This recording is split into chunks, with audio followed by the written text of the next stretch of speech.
freedom of speech, fundamental rights, freedom of conscience, academic freedom, freedom of press, and the right to listen. You're listening to So to Speak, the free speech podcast, brought to you by FIRE, the Foundation for Individual Rights in Education.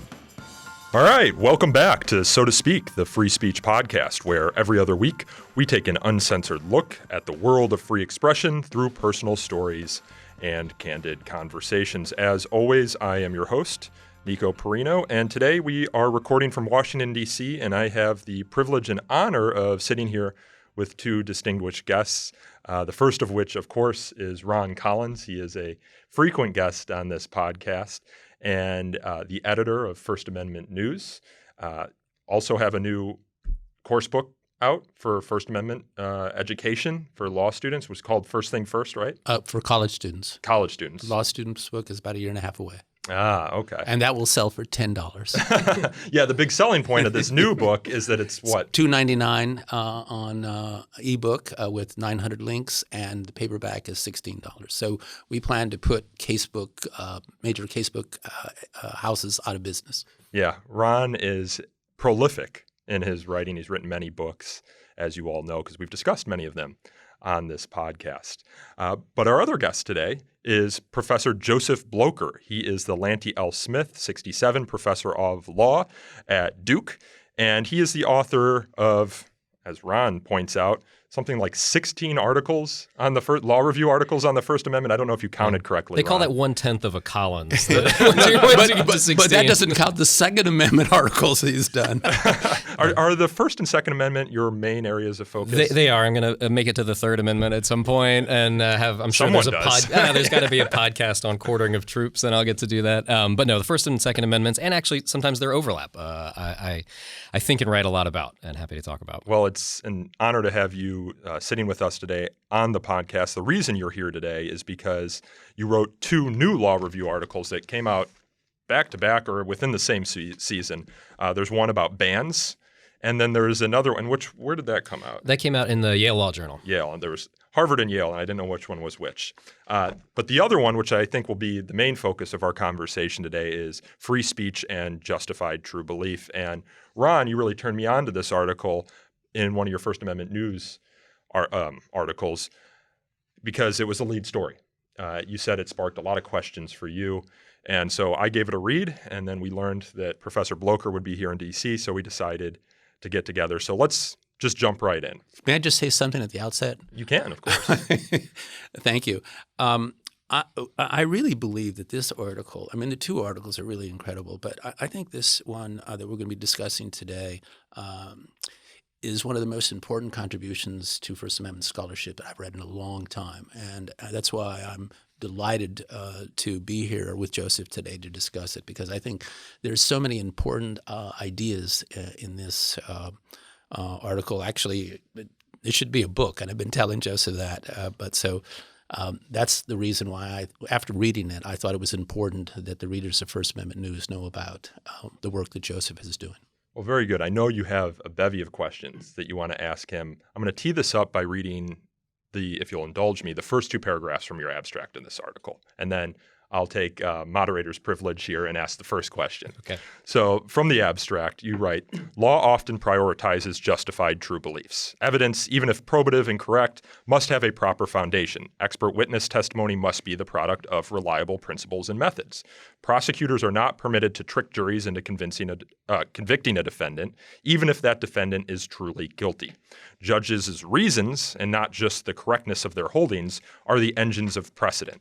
Lawyers are, in short, familiar with the notion that one must be right for the right reasons. And yet, the standard epistemic theory of the First Amendment, that the marketplace of ideas is the best test of truth, has generally focused on truth alone, as if all true beliefs must be treated equally. This thin account leaves the epistemic theory vulnerable to withering criticisms, especially in a post-truth era.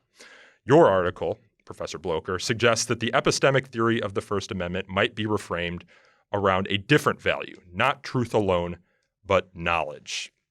So, by way of starting here generally, this might sound like a silly question, But why does defining the values, the constitutional values that the First Amendment is meant to advance, why do they matter?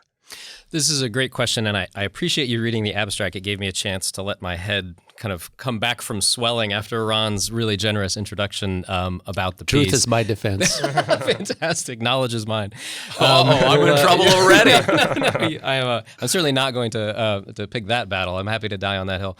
I think that the reason that a theory or a value underlying First Amendment doctrine or theory really matters is that really any account of why we would protect against a government's inclination to limit free speech has to have at its heart some kind of normative principle, something we're trying to advance. And there are lots of different possibilities out there. The sort of traditional three, as I'm sure all your listeners know, that people often refer to are democracy, some form of individual autonomy, or truth. And I have always been drawn, although I think it may be less fashionable these days, to the third of those, the sort of truth-based, cognitive, epistemic, sort of Although you write in your article that you kind of like to bring in all of those principles. I do. Values. I think there's no one. I'll put it this way. I think there's no single principle, and I'm not trying to argue for one here. I think they're contextual. I think they change. I think that they vary over time, but that I think we as scholars can add value really by thickening and revisiting, kind of in the way that I think a truth-based account or a knowledge-based account of the First Amendment requires us to do with any belief, continually test, continually revise. And so this article is an effort really to kind of dig deeper on the traditional epistemic account. Yeah, well, let's Can lay I just out add for something to Yeah, that? go for it. So I think in addition to the importance of normative values, one of the things, if we look at a text, be it a municipal ordinance or the Constitution, the words alone are never enough, all right? We need some way to either explain those words, I should say, instead of either, to explain those words and to limit them, right? We need some limiting principle. For example, when the First Amendment says Congress shall make no law, does it literally mean no law? Or, what does the word abridging mean? So in order to give some meaning to those words and to also place some limitation on them, all right, we need some, if you will, value, some checking principle. And that's why these discussions about values and or what I would call checking principles are so important to our discussion of the First Amendment. So let's define those three values generally for our listeners who might not be familiar with them. The autonomy argument is the libertarian argument, the argument that by nature of being human, we have the right to be who we are and to speak our minds, and that only a tyrannical government would limit your ability to do that in any significant way. The democracy argument is the argument that you need the ability to speak out in order to participate in a participatory democracy, essentially, and that limiting your ability to speak out limits the ability of that democracy to function. And then the truth argument, really popularized by Holmes, but as we were talking before the podcast, Milton, goes back to Milton and Areopagitica, who knew truth to be put worse to the wear when confronted in a free and open encounter with error, to loosely quote it. That was almost exactly quoted. That was very well done, Nico. Yeah. I try and reread Areopagitica for all its flaws. But the problem with the truth argument, that you need free speech, free expression in order to get to the truth, is that sometimes truth doesn't always win out. It's kind of a romantic idea, this idea that truth will win out. So it's been opened up, as you write in your article, to criticism, especially in what many have called the post-truth era, the era where people can go into a pizza shop here in Washington, D.C. because they think there's some sort of sex ring happening there, organized by politicians. And the overall sort of societal-wide rejection of truth that has existed in many, many spheres. And I don't know that there are many within the First Amendment community that I talk to today who really hang their hat on that justification.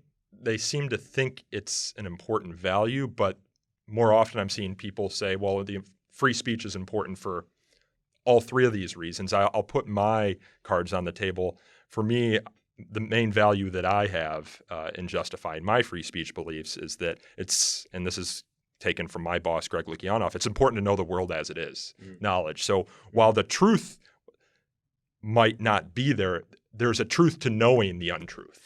That's a really smart point, Nico. And actually, your account of the three major competing schools of value, I think is worth just reemphasizing that those three, as you really well described, are not hemmed off from one another. They certainly overlap. They interact. You can believe in, a democracy that is, as Robert Post has argued, a democracy that relies on knowledge, right? These two may be sort of intersecting. In the article, and I'm not plowing any new ground here, I describe those as the external challenges to the truth-based view, which is to say truth is not the end. Or epistemic values, cognitive values are not the end of the First Amendment. It is more important to, promote a participatory or legitimate democracy, or it's more important to promote individual autonomy. My suspicion, though, is that even those theories can't totally escape the value and the importance of some form of epistemology, right? A functioning democracy relies on expert knowledge of one kind or another. We may disagree about what those expert knowledges are and who we can rely on, but that's important. It goes back to, since we've already got Milton on the table, we might as well put Kant on the table as well, that people who believe in autonomy also believe that a lie, an untruth, interferes with individual autonomy, right? So truth suffuses all of these things, or some cognitive value does. But that doesn't save us from what you just put on the table with the comet, the person who came up from North Carolina with an AR-15 to break up this sex ring in a pizza parlor basement, which is a perverse commitment to truth, right? A person who deeply believed that what was happening in this pizza parlor basement was a child sex ring run by apparently Democratic leaders, but is not itself grounded in anything that most of us would regard as any kind of truth. This is the sort of post-truth challenge. And as you say, and this confirms my suspicion that it's unfashionable, I think most free speech scholars are moving away from a view that puts the cognitive and epistemic values at the middle. And so my article, in some sense, is an effort to reclaim that territory by reframing the value. If that makes sense. Well, do you think at any point in this century or this past century that the truth justification was the predominant justification? If you can give us kind of that history. It's a good point. I'll here quote my friend and colleague across the way, Bill Marshall at UNC, that this view that the marketplace of ideas is the best test of truth has been virtually canonized in doctrine. You see, it's almost like a tick. Absolutely, and actually, the way you describe it there is nice, because I think because it's become a tick and almost reflexive, we may have, and I say we, I mean, this is not to exclude myself, taken for granted what it really means and not really interrogated the difficulty of a truth-based or knowledge-based account. It's really tricky to know, as Ron and I have discussed before, what did Holmes himself mean by truth? That itself is a really hard question. You have somewhere in here, and I'm trying to find it as I flip the page. Didn't Holmes say it's like the road I'm on, or the path? The road I can't help traveling. And he uses this phrase. Which is another way of saying the thing I can't help believing. Exactly. And he actually uses that phrase as well, the can't help. It refers to the truth as really a series of can't helps. In that case, and the AR-15 guy, he couldn't help it. He couldn't help but believe it. He couldn't help but believe it. But what's challenging about that, I think, is, well, many things, but one is, if you put that together, like, okay, the marketplace metaphor, and as Ron notes, he doesn't use actually the phrase marketplace of ideas, that doesn't come till much later, but the marketplace metaphor that we credit to Abrams in 1919 puts truth at the center, the best test of truth, et cetera. But it doesn't give a definition of truth. If you look to his personal correspondence, you see these references to the road I can't help traveling. If you put those two things together, they fit together strangely. Like, what's the point of a competition among things you can't help? Like, where's the room for evolution there? Where's the room for change? And to me, that raises really hard questions about, what's the evolution? What's the metaphor here we should really be looking for if we can't help what we believe in the first place? This article makes maybe a little bit of headway on that, but I try to address it in some others too. I think it's really hard. So one of the things I would add, the three values that we discussed earlier, that you were discussing earlier, as David and I argued in a book we did called The Death of Discourse, I think they overlooked something very fundamental, and that is, and this goes to the point that you talk about in terms of, Joseph, in terms of what constitutes the proper justifications and how do those justifications work in a particular culture. We have to understand that values don't exist in a vacuum. They exist in a culture. In this country, they exist in a highly capitalistic culture. In this country and other countries, they exist in a country, in a world very much influenced by technology, all right? I mean, you can have all of these values, but when when technology is poured into the beaker of those values, it affects those values, all right? When highly advanced capitalism is poured into the beaker of those values, it affects those values. The other point we mentioned is the role of passion in a democratic society. When people act in a highly passionate way, all right, that likewise affects those values, such that it may well be that if people stop believing in the value of truth, all right, if it becomes largely irrelevant, then all of this discussion about truth is of no moment, all right? And I think that one of the great values of Joseph's article is he says, let's take our eyes, if you will, this fixation for a moment off truth, not to walk away from it, right? But let's talk about knowledge, and let's talk about the preconditions necessary for having some, if you will, legitimating principle when it comes to knowledge, such that we can say that X is true and Y is false. Do we say that categorically for all times, for all purposes? No, but we do need a red light to tell us when not to cross and a green light. We need some rules of the road, as it were. And so I think in all of this discussion, one of the things that I think is really important is to think about the context, as I call the beaker, into which those values are poured and what affects them. And I think in this regard, technology is a very important concern. And I say this for this reason. We talk about knowledge, all right? In Plato's Phaedrus, Socrates makes the argument that knowledge is first and foremost based on logos, discussion, people talking. And he makes a strong argument against writing, all right? He says, writing is dead. You can't cross-examine it, all right? Somebody else has done the work. Well, essentially, what's happened in modernity is Google has done the thinking for us. It has given us the answers. It has given us the shortcuts. We don't have to go through this process.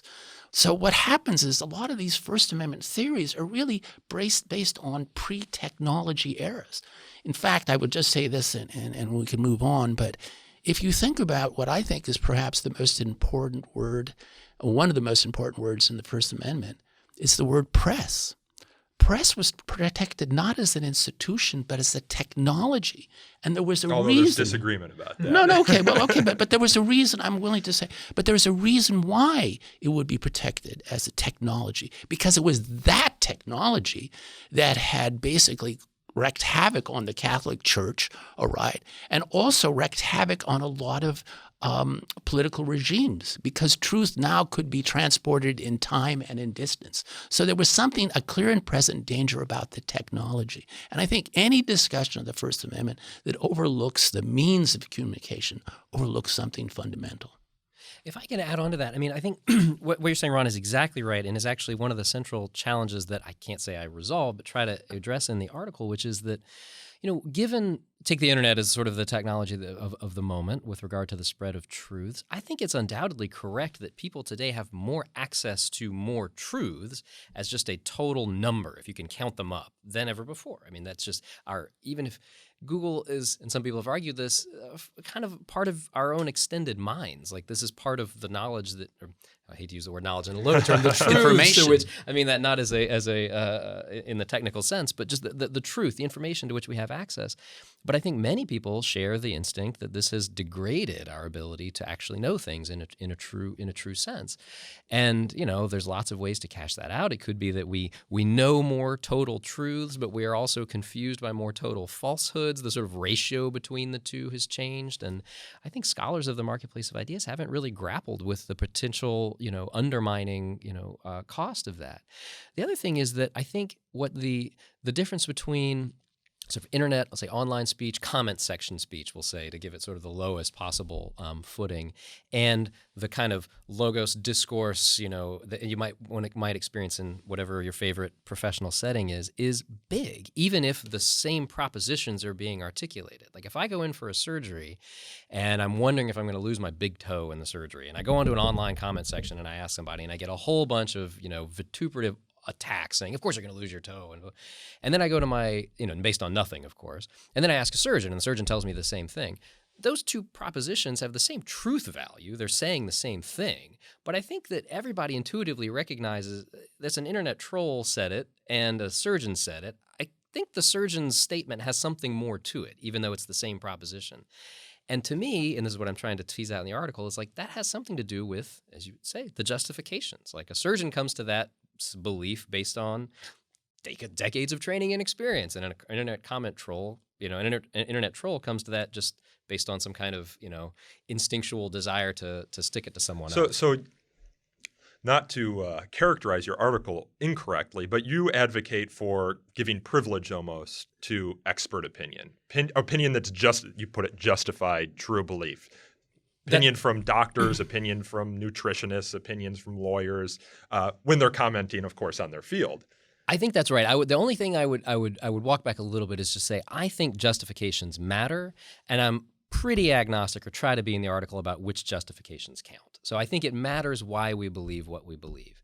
I can't say or show in this article, and maybe this is why Ron's right, I have to write a book and think through it more, like which are the justifications that should be privileged over others. In that particular hypo, absolutely. I care more about the doctor's opinion than someone I met online. Joseph, how are justifications in your view, and this is a tough question, it's not a rhetorical question because I don't know, how are they legitimated?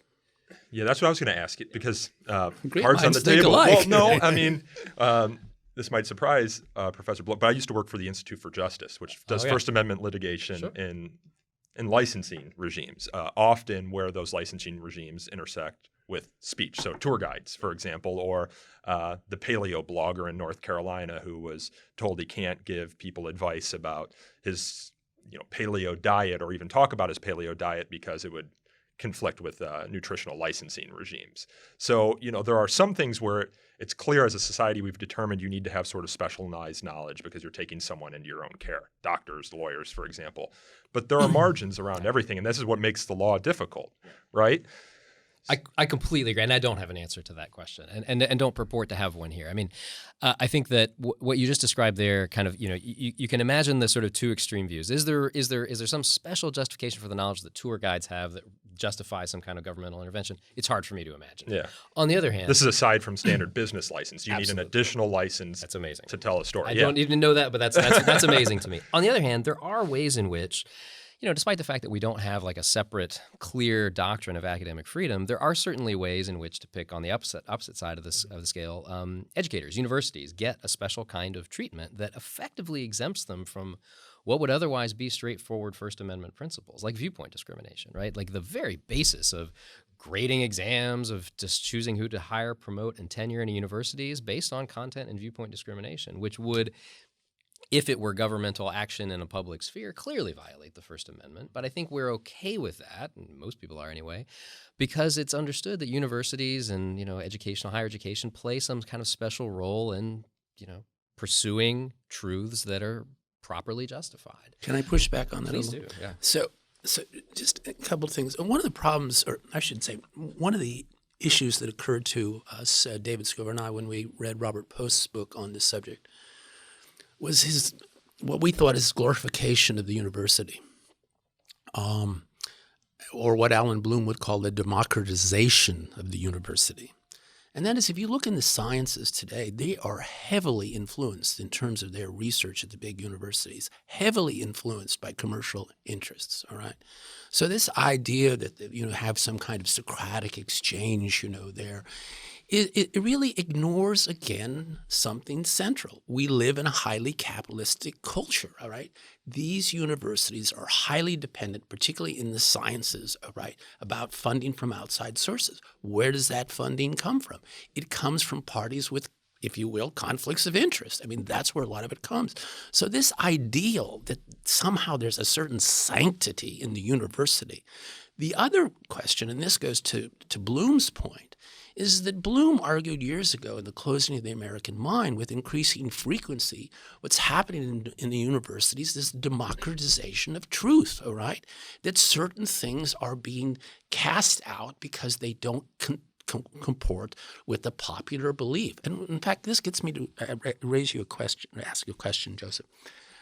What, if I were to say, what do you make of the following phrase? the democratization of knowledge. What does that mean to you, that phrase?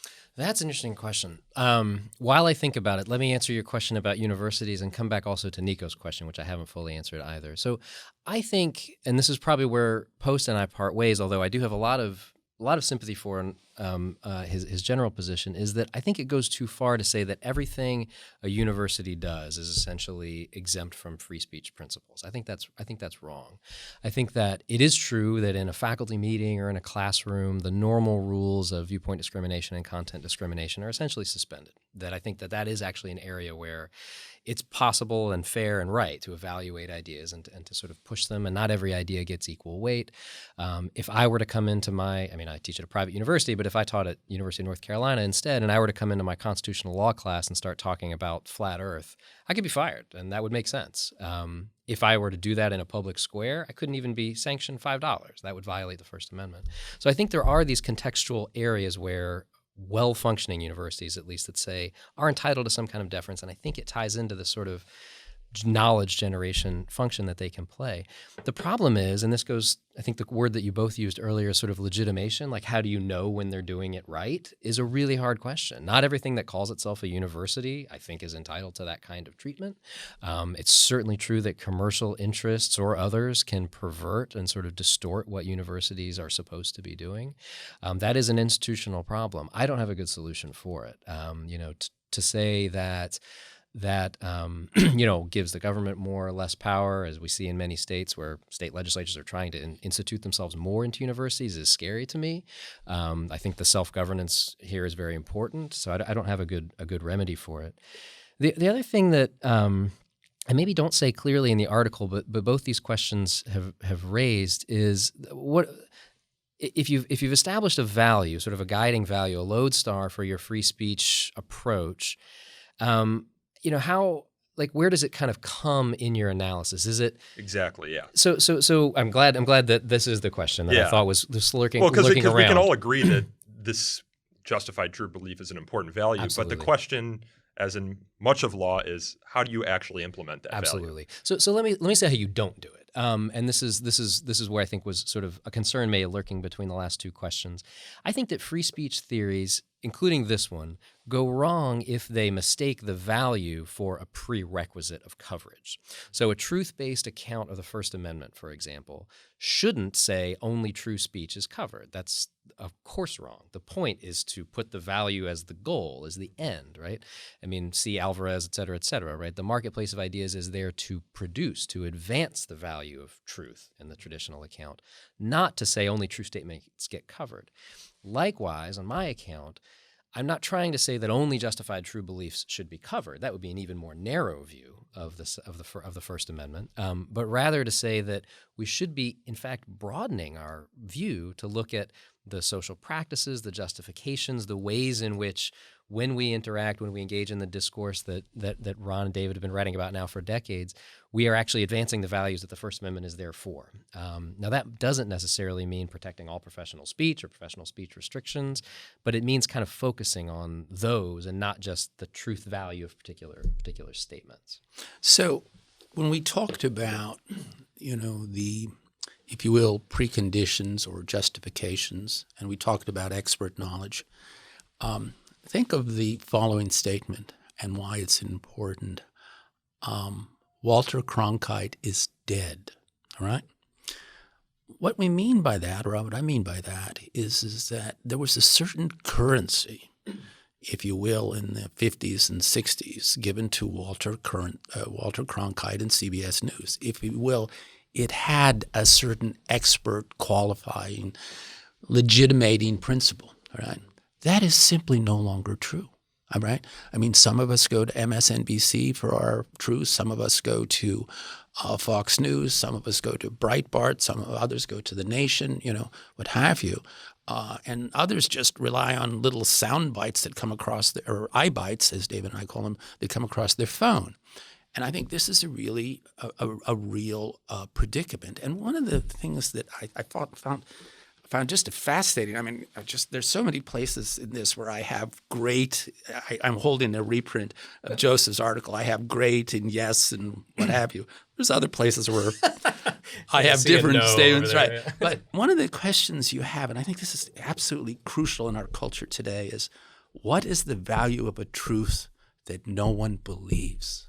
I mean, isn't that really where we are at today? I mean, isn't that just categorically, fundamentally the problem we have? That there is nothing, absolutely nothing, that can be put on the table as a truth that cannot be categorically denied, no matter how false that categorical denial is. And what do we do in that situation? What do we do in that world? So in that in that world in which, as you say, I think we are living, I think you used the word problem. I'd say the challenge, the disagreement is not about, and this is why I say the misuse of or overuse of the post-truth label to describe the era can be a little misleading.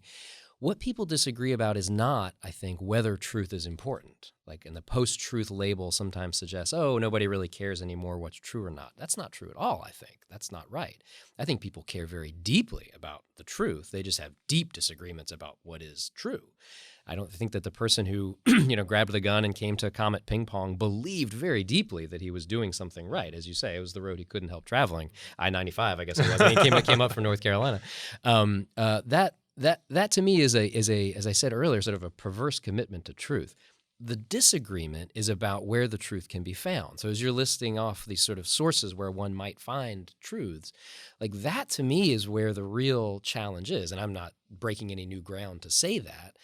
I think if the article does anything, it's to try to bring that sort of debate or disagreement more into focus with the marketplace of ideas discussion, right? Those sources, those television programs or online sources or whatever they are, those are the justifications. Like, those are what the basis for belief could be. And those are, I think, where the deepest disagreements are. So to go back to my earlier answer to Nico's question, I duck a little bit here what the justifications might be, because frankly, I think there's a lot more that one has to work out than I can do in this article. But I think they matter. I think that's actually what people are fighting about more than anything. I mean, I'm here defending largely the role of universities, but I can't do that in every case. And some people think that universities as a whole are, of course, disconnected from the truth and value. So that to me is what I guess what I'm trying to bring to the fore of a what's otherwise a discussion about abstract truths and falsehoods, which, as you say, could exist in a world in which nobody knows them or understands Well, I them. think what's really important, one of the many important points you make in your article, and that is how belief is a precondition of knowledge, which itself is a precondition of truth, whatever that may be. And that if you take that belief out of the equation, all right, you have serious problems. And I think that's why I was so intrigued by the sentence, what is the value of truth that no one believes, right? And what we have is that crisis of belief. It is precisely that.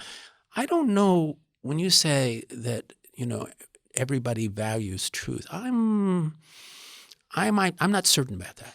All right? You're right to call me on that. And actually, you've pointed earlier to the footnote in which I acknowledge that some people are just trolls, nihilists, and have no real belief. But I wonder. Well, there's also the role of technology in perpetuating, falsehoods. But what I'm concerned about is that I don't know. When you say people value truth, that assumes they think about it. All right. I think many folks are more than willing to ignore it, all right? If Donald Trump says it, I believe it.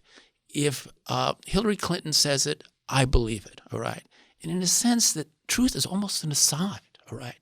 There's something legitimating, if you will, and I have to put legitimating in quotes, all right? And if you will, this is part of the problem of the democratization of knowledge. This is the problem that goes back to Plato's writings, to the Republic and what have you. And that is that when the demos, when belief is what legitimates truth, then truth is, or knowledge is in a precarious position. On the other hand, in order for a society to function, all right, there has to be a certain buy-in, all right? And I think it's important that we live not in a democratic government or a pure democracy, but in a republican government. And if you will, the whole idea of republican government was it was premised on a certain expertise, if you will, particularly in the Senate, at least in times past, let's put it that way. And so it was that, in a sense, legitimation depends on the demos, if you will, buying in, but they can also pollute it. And in fact, one of the things I think, and I recommend this strongly to you, the writings of Simone Weil, W-E-I-L, and she talks about what happens to truth when it becomes a collective enterprise, all right? And how words take on empty meanings, all right, or words that have empty meanings take on truth and what have you, and how the idea of collective truth is, in a sense, a perversion. And that's Orwell, too, in the Politics in the English Language. It's also Brave New World, Huxley, when he talks about soma tablets and what have you. And so one of the things I just so valued about your article is it says, stop focusing on the truth. Because what's happened is, and you point this out in the 2018 Supreme Court opinion you mentioned, is that it's become, if you will, a trump card, all right? And nobody really, they just play it. Right, but without thinking about really what, and I think the idea to step back and say, as policymakers, as lawmakers, as judges, as a culture, what do we need to get back to some fundamental agreement about knowledge? And I think one of the things I would recommend you think about as you go back, develop these ideas, Joseph, is the role of what David and I call the harm principle. All right, ultimately, what everybody agrees on, all right, is if this algorithm causes me to get in a car crash, I'm not going to, I don't care who it is, but if Trump or Clinton said, jump off the bridge, it's good for you, nobody's going to do it, all right? So there's something about, if you will. Now, unless they were a cult leader. Right. But there's something about the harm principle that has to be brought into the equation here. And I think that's why we rely on doctors, right? Mm-hmm. Because we value what they say in terms of protecting our health more than what Joe Blow says, in a comment on the internet. You have thoroughly convinced me of many things, Ron. One of which is I have to think and try to write more on this because a lot of these are questions I haven't even touched. The audience, the book is coming. I see it. Yeah, Ron, I think, has already written it for me. Nico, you can say that it originated transcribe here. This. Right. Yeah. Well, one of the questions that you just raised, though, Ron, which I don't address in the paper, and I hadn't actually thought through until now, and maybe I should say this too, because I'm not sure I've clearly even stated during this discussion what the difference is between knowledge as I'm using it and truth as it's traditionally described. I think usually when people talk about truth, they mean essentially propositions that are either false or not. When you say Walter Cronkite is dead, not just as a metaphorical figure, but as a person in the world, right? That you can imagine the truth value of that statement. The definition of knowledge that I'm using, and I'm borrowing here entirely from basic epistemology, and there's all kinds of disagreements among epistemologists as well, is the sort of traditional tripartite definition of knowledge as justified true belief. That in order to be knowledge, it has something has to be all of those things. You can't have a belief, you can't have knowledge if it's not true. So you can't have knowledge about a thing that is false. You can't have knowledge that you don't believe, and you can't have knowledge that is not justified. I've been focused on the justifications, like how we come to support the beliefs that we have that happen to be true. But actually, Ron, I think what you're doing is pointing out that actually there's a challenge too with the belief that for many people, actually there may be a sort of checking out going on. Like the world is too noisy, the world is too confusing. It's actually costly to believe in ways that it might not have been before. And that overflow of information from the internet and conflicting signals and he said, she said about things that seem to be factual may cause some people to just stop and just check out. And that's a totally different challenge than the one I'm trying to address here, but I think is attached. Well, I want to lob some grenades in here. Oh, great. Is this concern about a post-truth era, is it anything new? I mean, I lived in Manhattan, and there was a time when they literally got hundreds, if not thousands, of Manhattanites to come out to, I forget what avenue or what street, and try and saw off the bottom half of the island because they thought it weighed too much. It was going to take the whole island into the sea. No. You know, so, Yeah. you know, we talk about one deranged gunman coming into a pizza parlor here in D.C. You got lots of people in Manhattan coming with saws trying to saw off the island because one person convinced them that was true. And my other point is, and you touch on this in your article, isn't truth a long game? Truth will lose out often in the interim, but in the long run of things, it has a long arc, and the truth tends to find its footing at some point. So I wanted to get your perspective on those two things. Is this really a crisis that needs to be addressed? And, you know, how new is it? These are both great questions. I'll take those in reverse order. On the first, I don't think there's anything novel about people broadly believing falsehoods, or, you know, having sort of, you know, doubts about what the truth actually is. 100% true that, you know, this is not in that sense a novel time in which we're living. I think that, and this goes back a little bit to what Ron and I were talking about. What strikes me, and my timeline on this is not as long as it might be, is that the what's new now. Or not new. What is more pronounced now than it was even a few decades ago is disagreement about the bases for truth, where truth can be found. The declining faith in institutions, the declining faith in, for example, the traditional news media, might or might not be good things. But those strike me as actually things that have changed. Universities, the press, places one might have looked before to resolve a disagreement or a misunderstanding. I think they're just traditionally, I think people are being pulled apart more on that scale, on that side of things, which is, again, something that that sort of motivates the article. I think it's also right to say that, you know, over time, the truth generally, in many cases, will out. I'm not somebody who thinks that the marketplace traditionally conceived is necessarily indefensible. In fact, that's one reason I find myself continually drawn to defending the Abrams opinion, even though I think it's largely going out of fashion. I mean, one example that I've used recently, I don't think it's in the article, is, you know, it's one thing to point out that there are you know, anti-vaxxers who disagree and discount the sort of medical consensus about the safety of vaccines. That may be taken as evidence that the truth doesn't out. On the other hand, we have vaccines. Like, we have vaccines because over time, you know, scholars and others working hard were able to figure out how these things worked. Of course, there's steps forward and steps back, but, you know, over time, I think the arc generally bends towards truth and justified true belief. One of the reasons it does is because people die. I was just going to say, literally, next words from my mouth. The problem is that that arc can take a long time to bend, and in the meantime, going back to Ron's earlier point about the harm principle, a lot of people can be hurt, and you know, misinformation can contribute to that. The question is, you know, are the cures worse than the disease? And that's where the First Amendment comes in. It seems that right now, today, in a very significant way, and this is obviously not the first time this has happened, but science itself is under blatant attack. I mean, just think about what's happening with climate change, all right, across the world. I mean, we have Antarctica melting, you know, at an unbelievable pace, faster than ever before. Something that's documented, you know. We have fires in Australia, you know. I mean, all of these things that are going on, and yet they're being denied not only in this country but in other countries. We have the knowledge there, all right?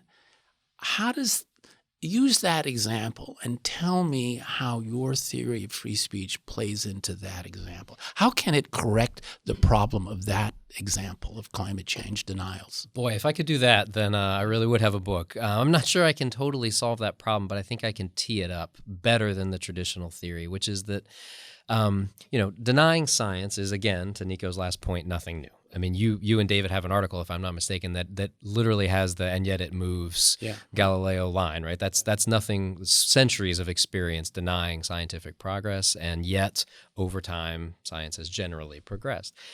So, to Nico's last point, I don't think this is necessarily a unique crisis, but the stakes are quite high with climate change and other issues. I don't think I can, with this article or any other, convince people of, you know, who don't believe about the validity of climate science On the other hand, hopefully what the piece can do is say, you're not going to get there by just beating people over the head with the importance of truth.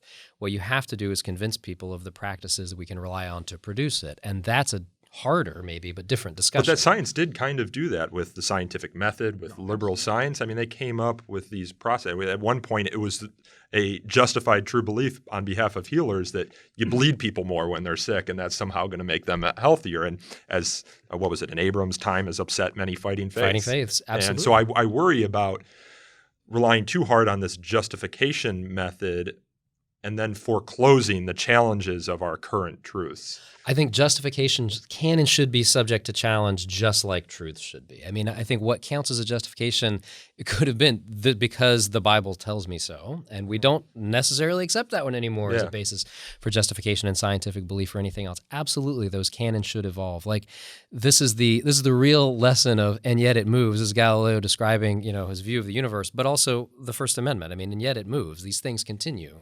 Something that you just said strikes me as very important. And that is, what is the First Amendment? I think implicit in what you're writing is that the First Amendment cannot be confined to courtrooms, to lawyers' work, to the legal academy. It is part of the culture, all right? That in order to operate, all right, it needs more than simply legal mechanisms, all right? It needs buy-in, if you will, at some point from the culture. And at another point, it also needs to kind of, if you will, govern that culture, all right? And the reason, I mean, you could have all of the best of theories, all right? But if the culture causes them to dysfunction, all right, or malfunction, all right, then they're of no moment. And so it seems to me that when we talk about the First Amendment, we can't limit ourselves to what judges and lawyers and legal academics say, all right? We also have to look at what sociologists say, what economists say, right? Because that, if you will, those are part of the preconditions, all right? I mean, you've mentioned some of them, all right? But I mean, what we're having, if we are indeed facing a crisis in truth related to science, and particularly, let's say, climate change, all right? Right. What's producing that is something in the culture. And until that something in the culture is remedied, all right, there's not going to be any buy-in, all right? People will just continue to deny it until they die, and then truth wins out because it's killed everybody. Well, let me disagree with you here slightly. I think there's always going to be people that discount things that are widely accepted truths. I don't think you're going to ever get 100% consensus on climate change. The challenge there, I think, is different insofar as how do you get the political will on behalf of the world in order to do something that's very expensive. And that doesn't seem like, to me, fundamentally a free speech or First Amendment question, because I think the consensus is there on behalf of a lot of the people who can do things. Governments change, so not every government is going to be on board, but I feel like there's a pretty good scientific consensus on that. I'm struggling to see where the free speech implication is. Well, see, I don't see the First Amendment as limited to law. All right, I do not. I mean, Machiavelli said, "Others will tell you what the world should be, but I will tell you what the world is." There is the world of the First Amendment as in law. So, for example, at last I checked, obscenity is still illegal, right? Miller versus California, right? It's still illegal, but in the culture. All right, ever since the advent of the internet, it's become legitimized. The culture of free speech has legitimized obscenity, footnote, except kiddie porn, all right? So it seems to me that when you talk about the First Amendment, you can't limit it, particularly if you're using terms like belief, all right? You can't limit it to law. And I think that's important. And I agree with you, but I think the values baked into free expression, the dialogue that happens as a result of this expression can only take you so far. Action is a whole nother thing, whether you have the political will, the financial will, or whatever to actually do something about the knowledge that you've accepted is, I think, another question.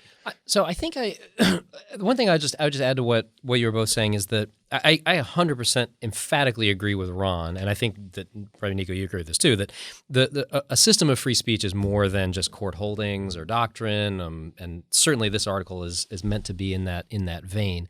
And Ron, what you're describing there with sort of obscenity as a matter of constitutional protection and obscenity as sort of a matter of sort of cultural reality is one of those interesting examples where the sort of culture allows more than the Constitution protects, which of course happens in lots of other areas as well. And the disagreement can go in the other way too, of course, where people have an instinct to censor more than the Constitution would particularly allow. And that's where I think the lesson of, learn at hand to pick many others, right? That you shouldn't put your faith too much in paper documents, constitutions. Believe me, these are false hopes, I think is absolutely right. If you don't have a culture which values freedom of speech, or for that matter, truth or knowledge, as I've defined it, then whatever doctrinal machinery you put in place is only, maybe necessary but not sufficient, maybe not even important, though. These much, much more important, broader cultural discussions, which someone like me writing in the Harvard Law Review has absolutely no connection to whatsoever. That's not at all the goal or the hope of this kind of article. That requires people at a much different pay grade than mine. Well, I don't know about that, but let me. Can you say a few words, because I think it's a good point of discussion, about the road to Larissa? The road to Larissa is fantastic. So it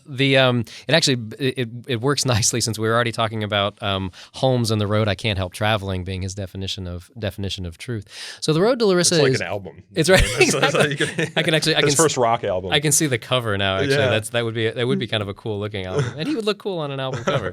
So the road to Larissa is something I use as sort of an animating story, explanation, definition in the article for just why it is that knowledge is different from and perhaps more valuable than true belief. And it's a story that's taken from the Socratic dialogues, where Socrates is discussing with Meno the nature of virtue, its relationship to knowledge, and he gets him to agree that two people, if they could give you directions to Larissa, or as he uses the phrase, anywhere else you like, I just had to look this up. I thought that was kind of cute. Could be similarly accurate, and yet that one of them had the right opinion about that of which the other has knowledge, right? That in other words, one person sort of happened to be right about the right way to get to Larissa. This just happens to be a town, and the other one happened to have something more about it. That is true knowledge. And he asked, well, what's the difference between those, and why would one matter than the other? Matter more than the other? Why would we prize knowledge more than just right opinion? And Socrates' answer contains a lot, of course, but part of it is that to have knowledge of something is to have it tied down in a way. And he here invokes the sculptures of Daedalus, which would walk away if not tied down. He's like, it means nothing to have a sculpture made by Daedalus if it's just going to walk away from you. It needs to be sort of tied down in a way that will stay. Knowledge, he suggests, is similar. You have reasons for your belief. You'll hold them in a way that just having right thought flit through your head won't. And that sort of set the stage for something which Plato later comes and elaborates in other writings about the difference between just truth, that is right opinion, and justified true belief. So it's kind of the beginning, or at least a beginning, of this long epistemological discussion to which I make reference throughout the paper, and I should just quickly disclaim any effort to advance epistemology. I'm not a trained philosopher. I think it's important to borrow from other disciplines where we can. But is what you're saying you don't have justified? I think I'm justified, but not justified if I were speaking in front of a group of philosophers. So if we want to get to Larissa, we can either rely on somebody who has knowledge, who's traveled the road and has very fixed knowledge, or we could also get there by relying on somebody that has true belief, right? But the true belief, what makes it valuable is that at some point, let's say that the guy that has true belief, it's based on a map, right? But the map has to be based on somebody that has knowledge, right? So it always comes back to knowledge, right? And so if you just kind of move that forward into modernity, all right, think about Waze, right? We were talking about this earlier. Right? Waze the app, that is. Waze the app. W-A-Z-E. Yeah. Thank you for that. Little plug for Waze. I don't know if it's sponsored. Yeah, we'll put it on the show notes. Right. Fingers crossed. So the best way may be the quickest way. The best way may be the way that has the fewest speed cameras. The best way may be the way that takes you the safest route. All right. So, but if you just think about that, now the road to Larissa is best. Well, I mean, what does technology do to that true belief knowledge dichotomy?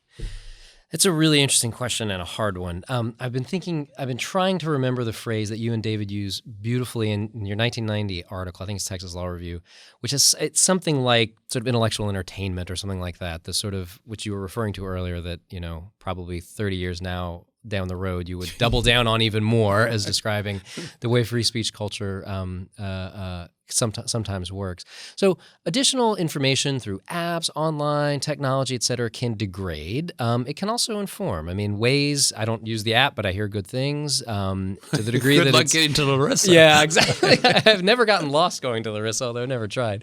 That to the degree that it's based on sort of a justification that one would value, that is other people's experiences, an underlying map, then what it does, I think, is provide, and this is going back to Nico's earlier point about the intersection between the different First Amendment values, it provides knowledge, reliable, justified true beliefs to people who then get to make choices, autonomous choices about what to do with their own, locomotion, their own travel.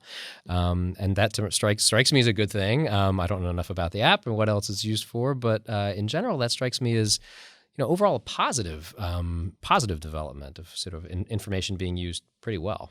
Mm-hmm. I want to...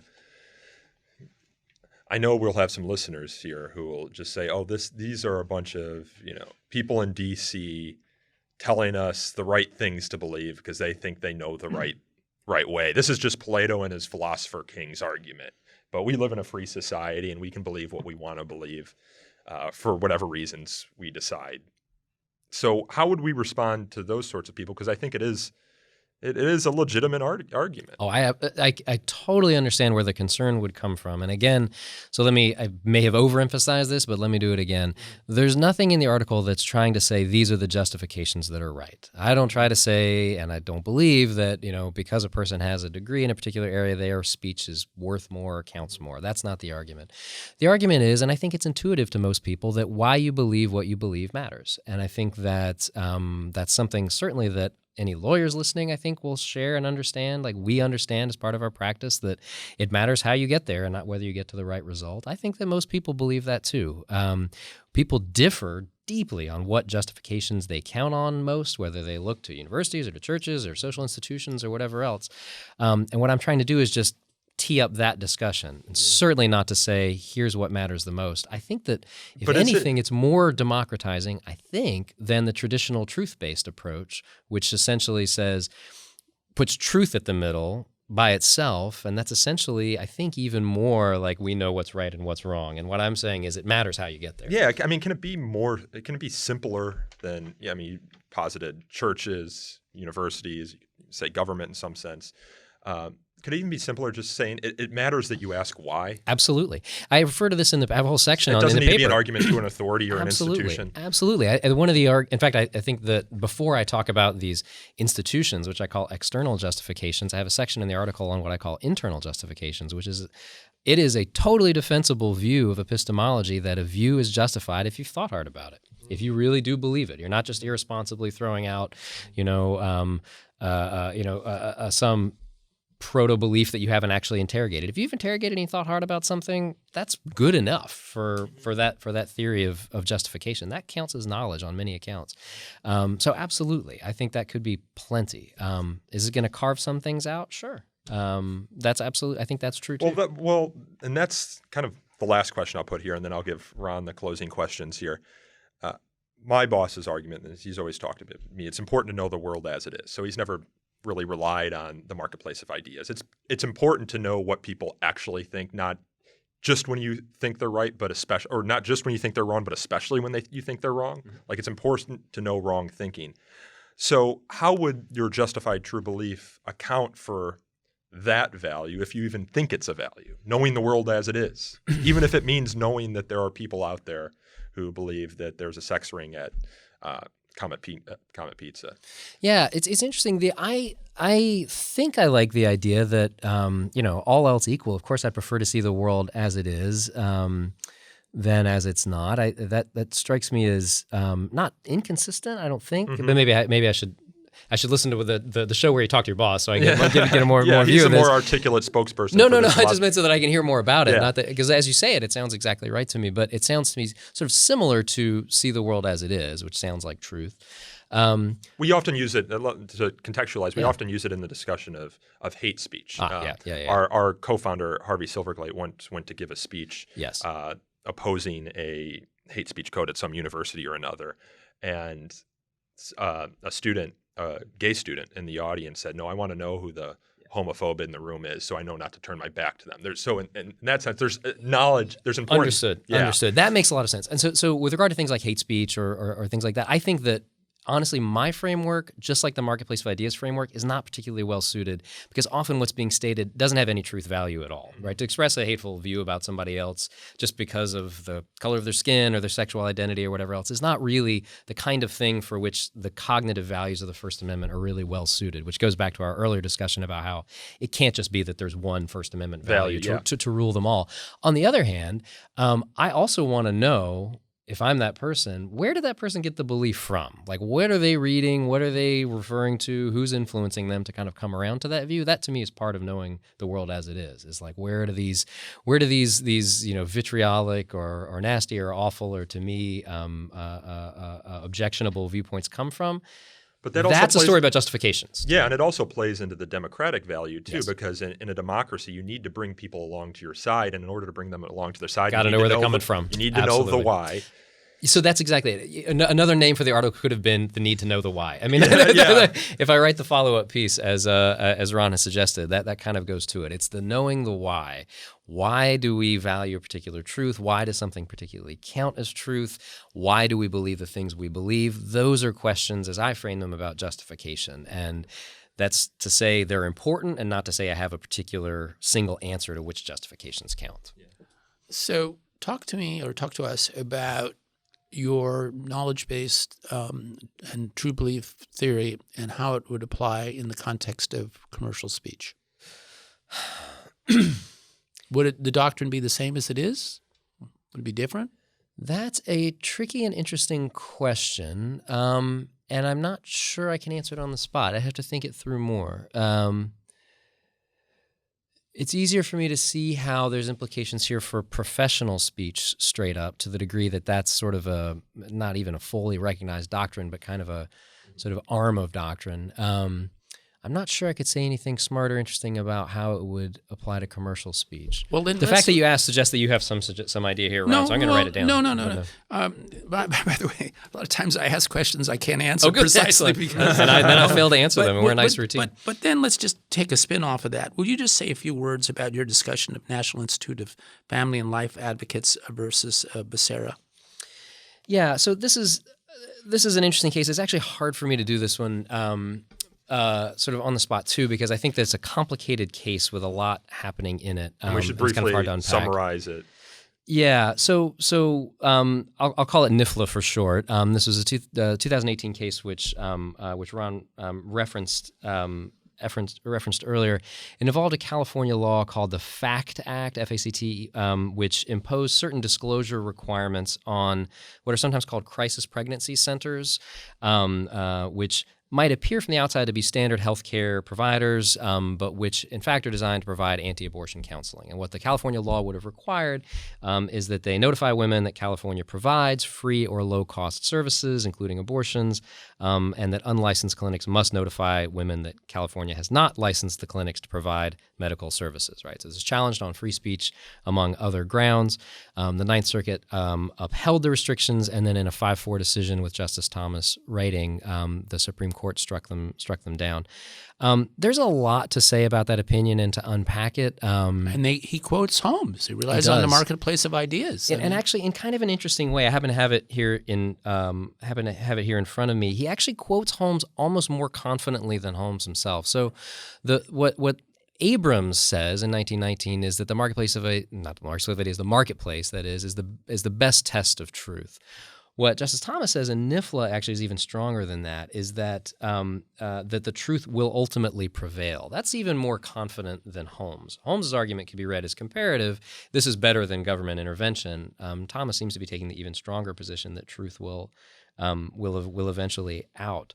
I have a lot of problems with NIFLA, as I say. It's a little hard for me to kind of unpack them. Yeah, we can do a whole podcast. Once. You should. In fact, have you done one? No, no, that was an NIFLA. insight. I mean, we're 2 years out almost at this point. Yeah, I guess that's true, but still hot and still interesting. But the questions are still relevant. They really are, and I actually think legitimately hard.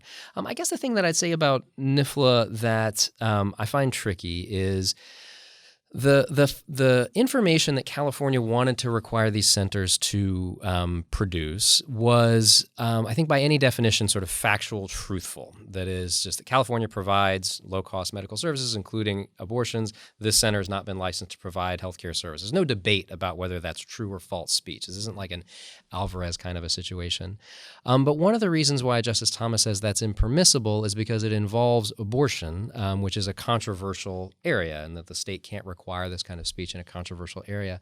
And I just think that's too quick. I think that's too easy, that to dismiss the sort of factual predicates of a normative debate as themselves being controversial is a little bit too broad of a swing, and that we might actually learn something. And the reason I talk about NIFLA a bit is because he talks a fair bit about the professions and how there's professional disagreements. And I'm quoting here from the opinion, professionals might have a host of good faith disagreements, both with each other and with the government on many topics in their respective fields.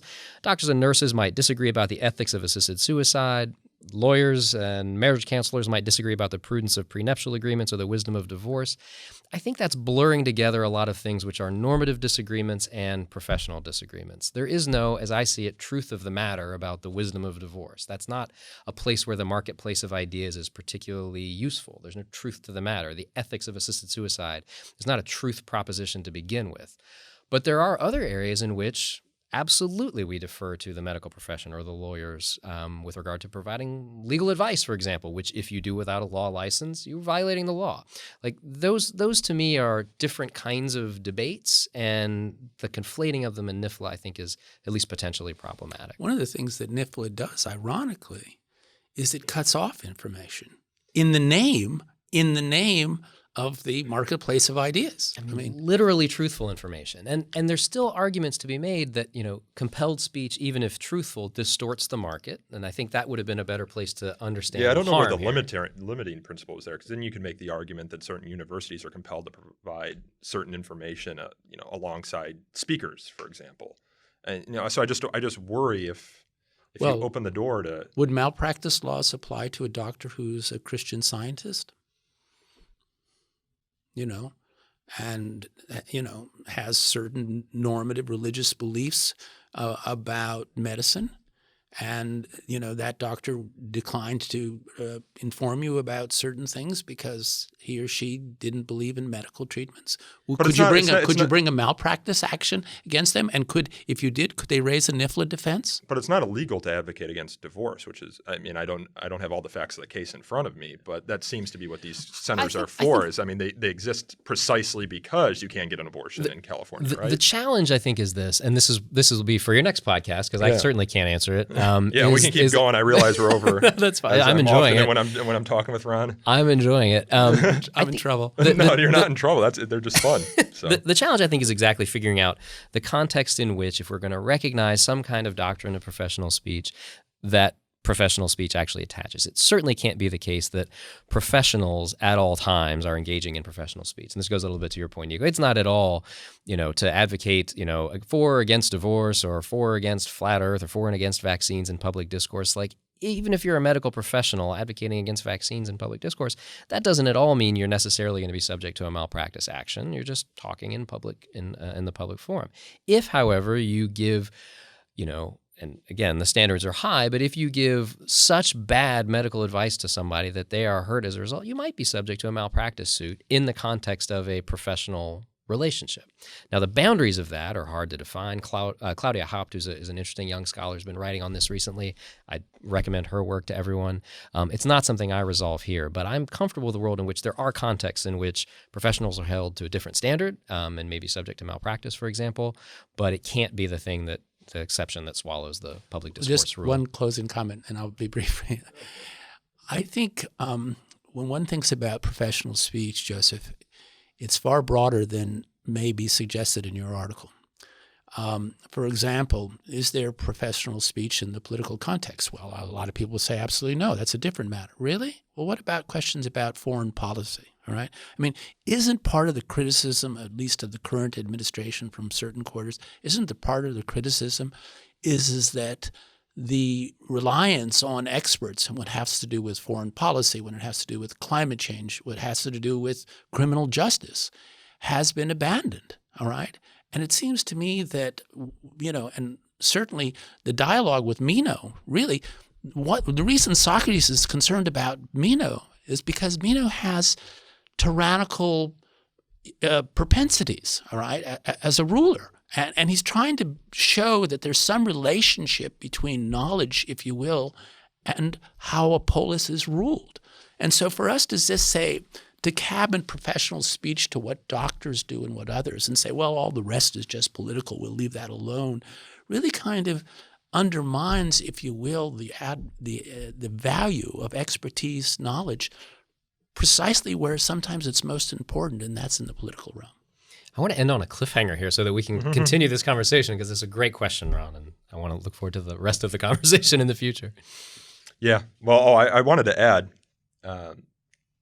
sometimes people talk about this in the context of the press clause, right, with licensing journalists as well. I mean, what justifies a journalist in doing journalism, or what even is journalism? I was on a panel recently at a high school with a former journalist, now lawyer, who kind of advocates for defining what the press is, and then the logical question is, how do you do that? And well, does it require licensure? I mean, is it a sort of profession in that traditional sense? And anyway, we could go down the rabbit hole on that one. But I want to thank you both for coming. Ron, thank you as always for joining us. Professor Blocher, thanks for being in D.C. and making this work. Thank you so much for having me. That was really fun.